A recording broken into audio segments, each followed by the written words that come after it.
This episode is really talking about being a culturally sensitive parent. This was an episode that happened with us years ago at the beach with our daughter. She was 3 years old, and we were in a pool. It was a hotel with the pool, and I remember there were some other little girls in the pool with her, and they all had their little Barbie dolls. And they were taking the dolls and pretending like the dolls were swimming. And my little girl so wanted to participate. She didn't have a Barbie at 3 years old, but she saw these girls with these little Barbie dolls, and she wanted one.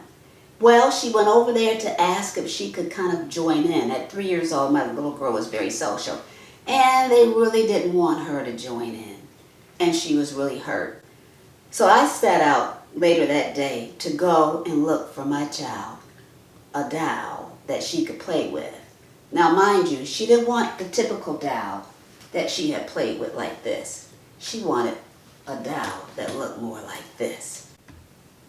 Remember FloJo? FloJo was considered the fastest woman of all time based on the fact that the world record she set in 1988 for the 100 meter and 200 meters still stand.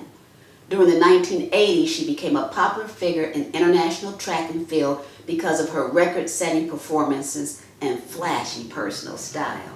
Well, I went out that day and found FloJo, the doll, and get a load of this outfit. And you already remember FloJo, they said she was flashy. This was a doll that I bought, and it was supposed to be FloJo. And here's one of her famous outfits with one leg on, one leg out. Well, when I brought this back home to at the hotel to my daughter, she kind of looked at it and kind of studied it for a while, looked at her, kind of stroked the hair and checked out her outfit, and then she loved the doll.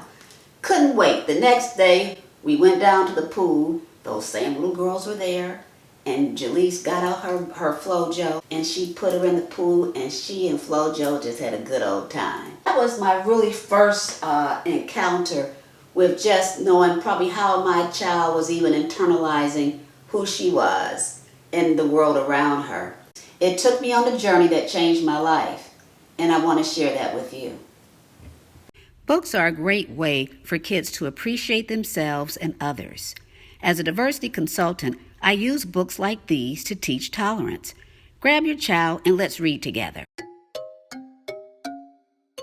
Mary Had a Little Lamb by Sarah Josepha Hell, photo illustrated by Bruce McMillan. Mary had a little lamb.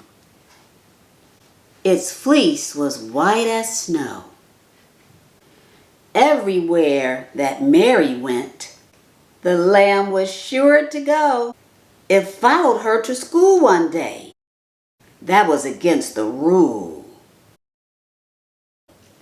It made the children laugh and play to see a lamb at school. And so the teacher turned it out. But still it lingered near and waited patiently about, till Mary did appear. Why, Mary loves the lamb, you know, the teacher did reply. That was a great story. I'm in North Carolina watching a herd of sheep and goats. Did you know that sheep are called lambs up until the age of 1? And lambs are called sheep when they are over the age of 1. Sheep have wool and goats have hair. But some sheep have hair too, but mainly wool. I hope you enjoyed our time together. Look for the next episode as I'll bring more of my stories to you.